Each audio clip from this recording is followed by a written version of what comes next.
Hello guys, আমি Dipen. Welcome back to my channel Deep exclusive. So এখন আমি এই ভিডিওতে মেনলি কথা বলবো দুটো বিষয়কে নিয়ে, এবং সবার ফার্স্টে কথা বলবো অবশ্যই দেবদাকে নিয়ে এবং দেবদার আপকামিং প্রজেক্ট টেক্কাকে নিয়ে।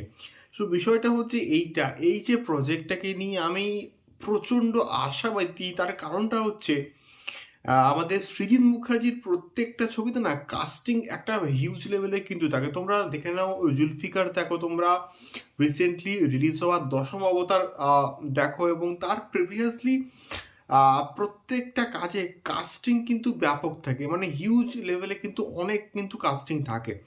সো এই ছবিতেও কিন্তু অনেক একটা হিউজ লেভেলে কিন্তু কাস্টিং থাকছে, এবং এটা বলা হচ্ছে যে কাস্টিংয়েই জাস্ট সুপারহিট হয়ে গেল।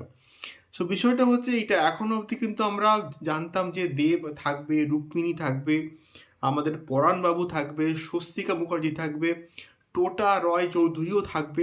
এবারে কিন্তু এই কাস্টিংয়ে আরও একটা নাম কিন্তু অ্যাড অন হচ্ছে। সো যে আপডেটটা উঠে আসছে সেটা হচ্ছে অবশ্যই একটা হিউজ একটা আপডেট।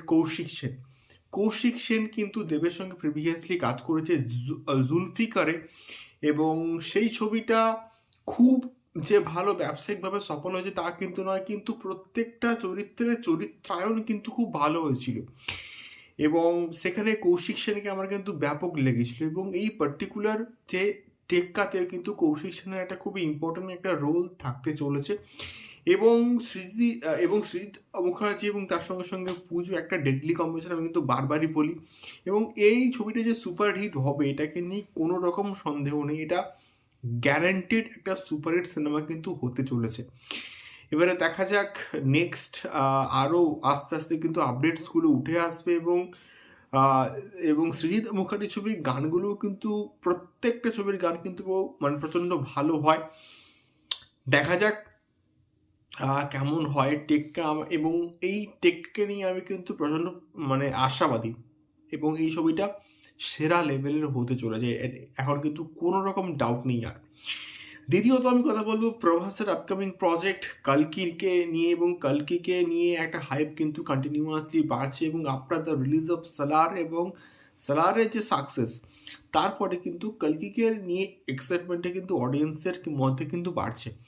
সো প্রাথমিকভাবে কিন্তু কালকি আসার কথা ছিল 2024-এ, মানে প্রথমের দিকে, এবং আলটিমেটলি এটা কিন্তু পোস্টপন হচ্ছে, এবং এটা সালারের এবং কালকির মধ্যে কিন্তু একটা গ্যাপ রাখাটা কিন্তু প্রচণ্ড দরকার ছিল, মানে যেহেতু দুটো সিনেমাই একটা বড় বাজেটের প্রজেক্ট।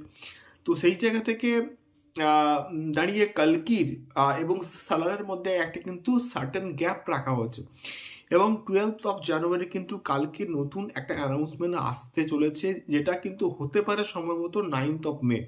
সো এপ্রিল মাসে কিন্তু আসছে দেবারা, সম্ভবত 5 এপ্রিল কিন্তু আসছে দেবারা, এবং তার পরের মাসে কিন্তু আছে প্রভাস কালকি 2898-কে নিয়ে।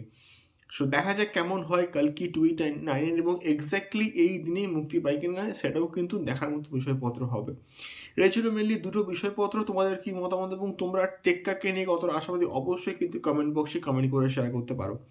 দেখা হচ্ছে পরবর্তী ভিডিওতে। টাটা।